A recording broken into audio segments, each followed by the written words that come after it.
Prodi Akuntansi dari kelompok 4 akan menyampaikan materi tentang akad wadilah, akad wakalah, kordu, akad kafalah, dan akad hiwalah.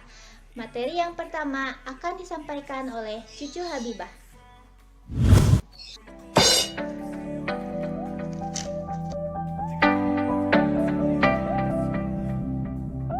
Yang pertama yaitu tentang akad wadiah.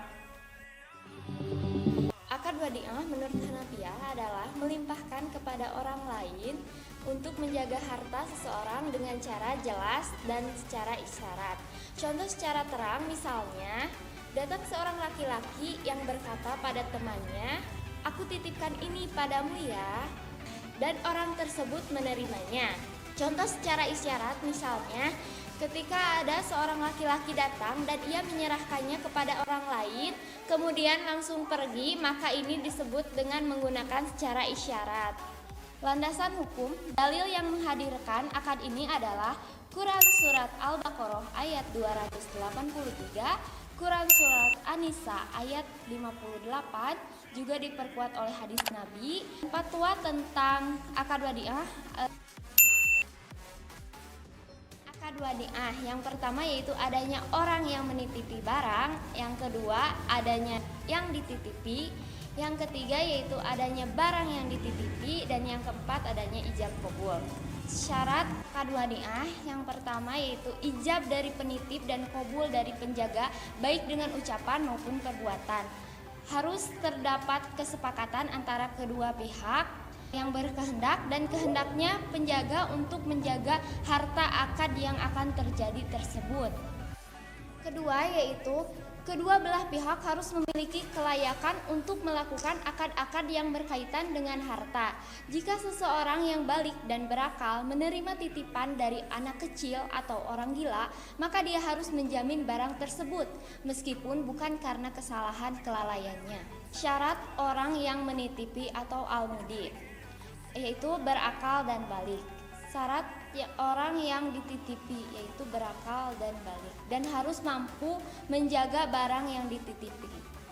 Yang selanjutnya yaitu hukum menerima benda titipan. Menurut keadaannya wajib bagi orang yang sanggup dititipi oleh orang lain dan hanya dia satu-satunya orang yang dipandang sanggup, maka hukumnya wajib. Begitu juga apabila yang menitipi itu dalam keadaan darurat. Sunnah bagi orang yang merasa sanggup dititipi sehingga dapat menjaga barang yang diamanahkan dengan sebaik-baiknya. Makruh bagi orang yang sanggup tetapi tidak percaya diri sendiri apakah ia mampu menjaga amanah itu baik atau tidak, sehingga dimungkinkan ia tidak dapat mempertanggungjawabkannya. Haram bagi orang yang benar-benar tidak sanggup dititipi. Macam-macam akad wadiah. Yang pertama yaitu yadiah yad amanah, yaitu titipan murni, yakni pihak yang dititipi tidak boleh memanfaatkan dana atau barang yang dititipi. Sewaktu titipan dikembalikan harus dalam keadaan utuh baik nilai ataupun fisik barang. Jika selama dalam penitipan terjadi kerusakan, maka pihak yang menerima titipan harus bertanggung jawab. Yang kedua yaitu wadiah yad domanah. Titipan yang penerima titipan diperbolehkan memanfaatkan dan berhak mendapatkan keuntungan dari barang titipan tersebut. Dari keuntungan yang diperoleh dari pemanfaatan barang titipan ini dapat diberikan sebagian kepada pihak yang menitipi dengan syarat tidak diperjanjikan sebelumnya. Yang selanjutnya yaitu terputusnya akad wadiah. Yang pertama yaitu pengembalian barang oleh orang yang dititipi kepada penitip baik diminta ataupun tidak. Yang kedua yaitu meninggalnya orang yang dititipi atau penitip. Yang ketiga yaitu salah satu dalam keadaan koma berkepanjangan atau menjadi gila, stres dalam beberapa waktu, dan hal ini dapat merusak akad titipan tersebut. Yang keempat yaitu pihak orang yang dititipi bangkrut atau pailit, maka akad titipan terputus. Yang kelima yaitu ketika pihak yang dititipi mentransfer kepemilikan barang titipan kepada orang lain seperti dijual atau diberikan sebagai hadiah. Skema akad wadiah. Yang pertama yaitu Tamrin menitipkan dokumen tanah kepada bank syariah, terus bank syariah mengenakan biaya penitipan. Pihak bank syariah tidak boleh menggunakan atau memanfaatkan uang atau harta yang dititipkan. Yang selanjutnya yaitu akad wakalah. Akad wakalah adalah pelimpahan kekuasaan oleh seseorang sebagai pihak pertama kepada orang lain sebagai pihak kedua dalam hal-hal yang diwakilkan. Dalam hal ini pihak yang kedua hanya melaksanakan sesuatu sebatas kekuasaan atau wewenang yang diberikan oleh pihak pertama. Namun apabila karena itu telah dilaksanakan sesuai dengan yang diisyaratkan, maka semua resiko dan tanggung jawab atas dilaksanakannya perintah tersebut sepenuhnya menjadi pihak pertama atau pemberi kuasa. Yang selanjutnya yaitu macam-macam wakalah. Yang pertama yaitu wakalah mutlak, adalah perwakilan yang tidak terikat syarat, yaitu perwakilan dari sebab nasab yang mempunyai hak yang utama dari yang lain yaitu ayah untuk menguasakan akad yang di bawah perwakilannya. Yang kedua yaitu muqayyadan, adalah perwakilan yang terikat oleh syarat yang telah disepakati bersama. Misalnya seseorang ditunjuk menjadi wali berdasarkan syiat atau ditunjuk berdasarkan keputusan pengadilan. Yang selanjutnya akad dalam wakalah. Yang pertama akad ayah, yaitu ayah berhak menjual atau menyewakan harta anaknya untuk keuntungan anaknya. Tetapi jika perbuatan ayah dapat merugikan anaknya, maka ayah harus mengganti kerugian anaknya. Yang kedua yaitu akad wasi, yaitu seseorang yang diangkat sebagai pemangku untuk mengurus diri dan harta anak yang masih kecil. Penyerahan wasi berlaku dengan ketentuan. Yang pertama, wasi berlaku jika anak yang diwali belum dewasa. Yang kedua yaitu orang yang diwali tersebut sudah dewasa. Wasi seperti ini tidak berlaku jika ijab qabul tidak ada semasa hidup orang yang mewasikan. Dasar hukum wakalah, Al-Quran, Al-Hadis, dan Ijma. Selanjutnya rukun wakalah. Yang pertama yaitu wakil atau penerima kuasa. Yang kedua yaitu muwakil atau pihak yang meminta diwakilkan. Yang ketiga objek akad berupa barang atau jasa. Yang keempat yaitu ijab qabul. Yang selanjutnya yaitu syarat wakalah. Syarat wakalah. Yang pertama yaitu bagi seorang muwakil diisyaratkan harus memiliki otoritas penuh atas suatu pekerjaan yang akan didelegasikan kepada orang lain, dengan alasan orang yang tidak memiliki otoritas tersebut kepada orang lain. Yang kedua yaitu bagi seorang wakil diisyaratkan haruslah orang yang berakal. Yang ketiga yaitu bagi objek yang diwakilkan harus diketahui oleh wakil. Wakil mengetahui secara jelas apa yang harus dikerjakan dengan spesifikasi yang diinginkan.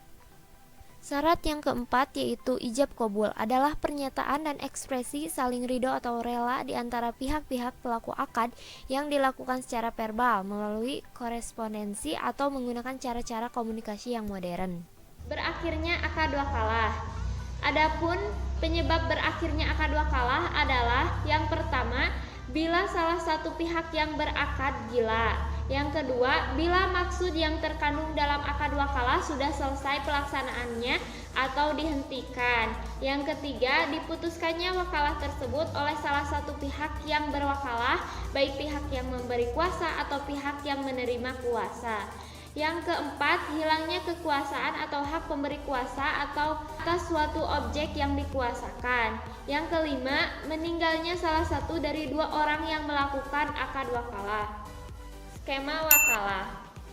Yang pertama yaitu tamrin atau muwakil dan saudaranya wakil. Tamrin memberikan urusan atau kuasa kepada saudaranya untuk membelikan sepeda motor, dan saudaranya atau wakil dari tamrin itu membelikan sepeda motor, showroom motor. Landasan hukum, Quran Surat Al-Kahfi ayat 19, Quran Surat Al-Baqarah ayat 283. Materi selanjutnya akan disampaikan oleh Sri Utari.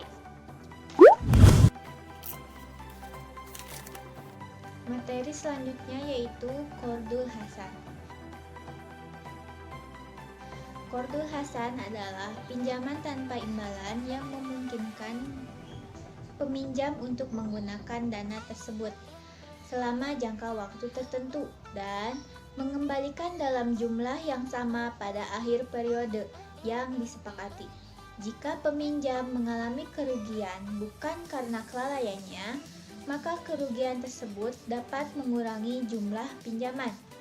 Qardul Hasan merupakan fungsi sosial pada perbankan syariah di mana dananya diambil dari dana kebajikan.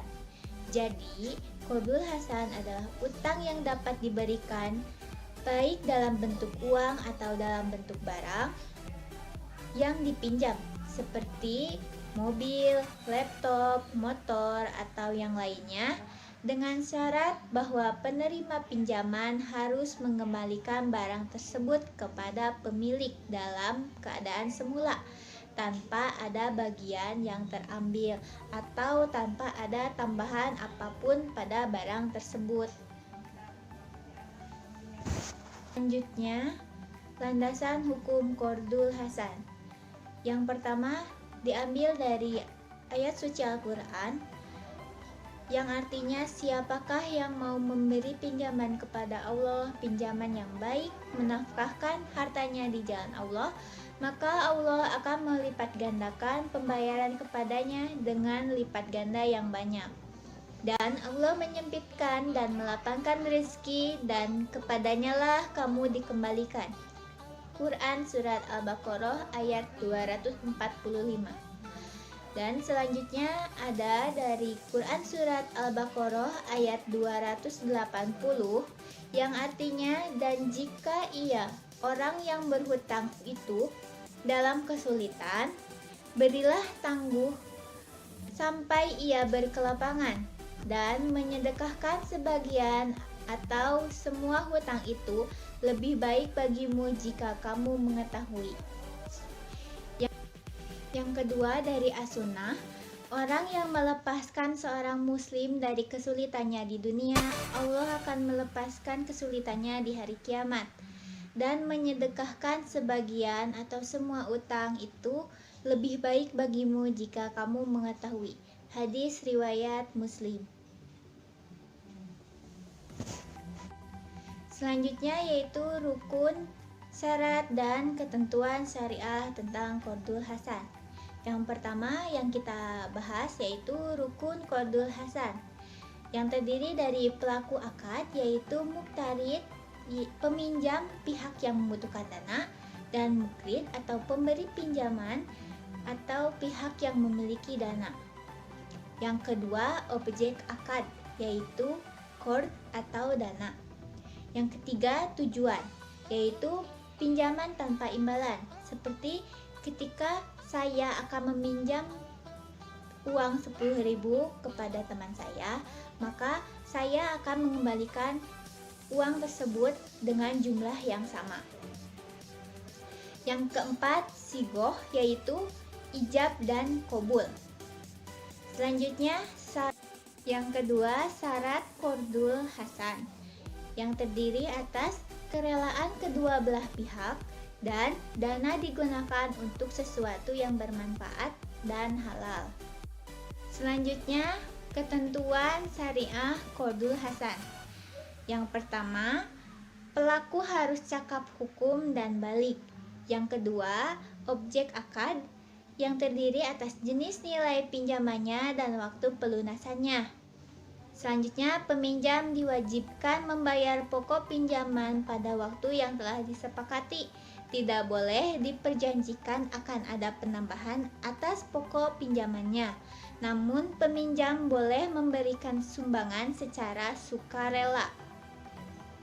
Selanjutnya, ketentuan yang ketiga, apabila memang peminjam mengalami kesulitan keuangan, maka waktu peminjaman dapat diperpanjang atau menghapus sebagian atau seluruh kewajibannya. Namun, jika peminjam lalai, maka dapat dikenakan denda. Ketentuan yang keempat, yaitu ijab qabul, adalah pernyataan dan ekspresi saling ridho atau rela di antara pihak-pihak pelaku akad yang dilakukan secara verbal, tertulis, atau menggunakan cara-cara komunikasi modern. Selanjutnya, aplikasi Qardul Hasan dalam perbankan syariah. Yang pertama, sebagai pinjaman talangan haji, di mana nasabah calon haji diberikan pinjaman talangan untuk memenuhi syarat penyetoran biaya perjalanan haji. Nasabah akan melunasinya sebelum keberangkatan haji. Yang kedua, sebagai pinjaman tunai dari produk kartu kredit syariah, di mana nasabah diberi keleluasaan untuk menarik uang tunai milik bank melalui ATM. Nasabah akan mengembalikan sesuai waktu yang ditentukan. Yang ketiga, sebagai pinjaman kepada pengusaha kecil, di mana menurut perhitungan bank akan memberatkan si pengusaha bila diberi pembiayaan dengan skema jual beli, ijaroh, atau bagi hasil. Yang keempat, sebagai produk untuk menyumbang usaha yang sangat kecil atau membantu sektor sosial. Guna pemenuhan skema ini telah dikenal suatu produk khusus, yaitu Qardul Hasan. Yang kelima, sebagai fasilitas nasabah yang memerlukan dana cepat, sedangkan ia tidak bisa menariknya dananya karena tersimpan dalam bentuk deposito. Selanjutnya, materi tentang manfaat Qardul Hasan. Yang pertama, memungkinkan nasabah yang sedang dalam kesulitan mendesak untuk mendapat talangan jangka pendek. Yang kedua, Qardul Hasan juga merupakan salah satu ciri syariah dan bank konvensional yang di dalamnya terkandung pembeda antara bank misi sosial di samping misi komersial. Yang ketiga, adanya misi kemasyarakatan. Ini akan meningkatkan citra baik dan meningkatkan loyalitas masyarakat kepada bank syariah. Yang keempat, resiko Al-Qard. Resiko Al-Qard terhitung tinggi karena ia dianggap pembiayaan yang tidak ditutup dengan jaminan. Tetapi menurut fatwa Dewan Syariah Nasional 19/DSN MUI /4/2001 tentang Al-Qard menyatakan bahwa lembaga keuangan syariah dapat meminta jaminan kepada nasabah bila mana dipandang perlu. Materi selanjutnya akan disampaikan oleh Sinta Novita.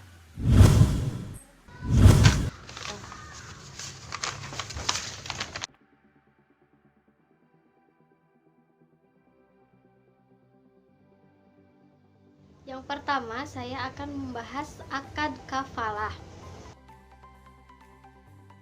Kafalah berarti mengalihkan tanggung jawab orang lain sebagai penjamin dengan berpegang pada tanggung jawab orang lain sebagai penjamin. Dasar hukum dari akad kafalah ada dalam surat Yusuf ayat 66 dan ayat 72. Ijma, ulama sepakat membolehkan kafalah karena kafalah sangat diperlukan dalam waktu tertentu. Ada kalanya orang memerlukan modal dalam usaha, dan untuk mendapatkan modal itu biasanya harus ada jaminan dari seseorang yang dapat dipercaya. Rukun dan syarat kafalah. Yang pertama yaitu kafil atau orang yang menjamin. Harus sudah balik, berakal, merdeka dalam mengelola hartanya. Lalu yang kedua yaitu makful lahu, atau orang yang berpiutang, diketahui oleh orang yang menjamin karena manusia tidak sama dalam hal tuntutan. Lalu yang ketiga yaitu makful anhu, atau orang yang berutang, baginya kerelaan terhadap penjamin. Lalu selanjutnya yaitu makful atau utang, barang atau juga orang dapat diketahui dan tetap keadaannya. Yang selanjutnya yaitu sighat atau lafadz, pernyataan yang diucapkan oleh penjamin, disyaratkan keadaan sighat ini mengandung makna menjamin. Jenis-jenis kafalah. Yang pertama yaitu kafalah bin nafs. Akad ini memberikan jaminan atas diri. Lalu yang selanjutnya kafalah bin mal, jaminan pembayaran barang atau pelunasan utang. Lalu yang ketiga kafalah bin taslim, dilakukan untuk menjamin pengembalian atas barang yang disewa pada waktu masa sewa berakhir. Lalu yang selanjutnya kafalah al-munazah atau jaminan mutlak yang tidak dapat dibatasi oleh jangka dan untuk tujuan tertentu. Lalu yang terakhir yaitu kafalah al-mu'alaqah, yaitu penyederhanaan dari kafalah al-munazah baik oleh industri perbankan maupun asuransi, di mana jaminan dibatasi oleh kurun waktu tertentu. Lalu di sini ada sebab-sebab berakhirnya kafalah.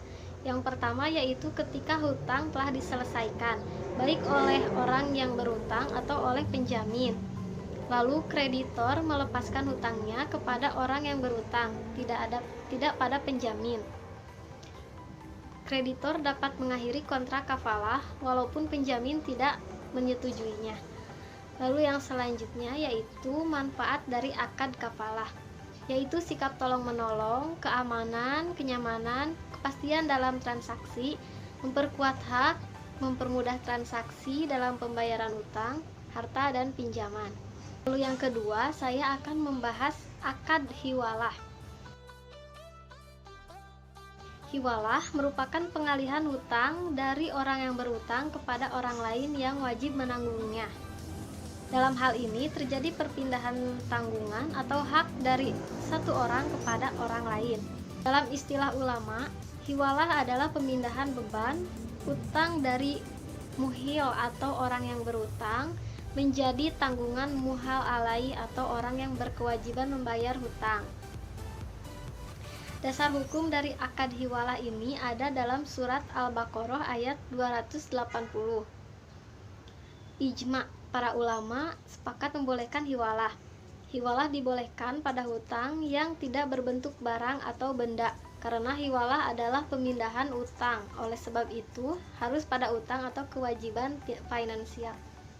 Rukun akad hiwalah yang pertama yaitu muhil atau orang yang berhutang, yang kedua muhal atau pemberi pinjaman, yang ketiga muhal alai atau penerima hawalah, yang keempat yaitu muhalbih atau utang itu sendiri. Syarat hiwalah, pelaku hiwalah harus cakap hukum dan berakal. Lalu peminjam harus memberitahu pemberi pinjaman bahwa ia akan memindahkan hutangnya kepada pihak lain. Lalu selanjutnya yaitu jenis-jenis dari hiwalah. Yang pertama hiwalah muqayyadah, yaitu hiwalah yang terjadi di mana orang yang berhutang memindahkan hutangnya kepada muhal alai dengan mengaitkan pada hutang muhal alai padanya.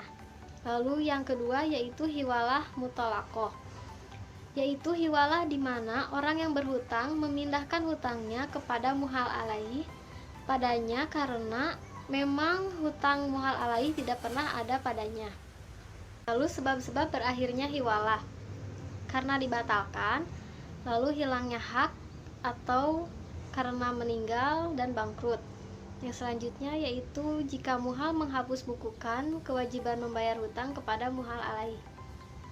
Sekian pembahasan yang dapat kami sampaikan. Mohon maaf bila terdapat banyak kesalahan karena kami masih belajar, dan don't forget to like, comment, and subscribe ya channel kami. Assalamualaikum warahmatullahi wabarakatuh.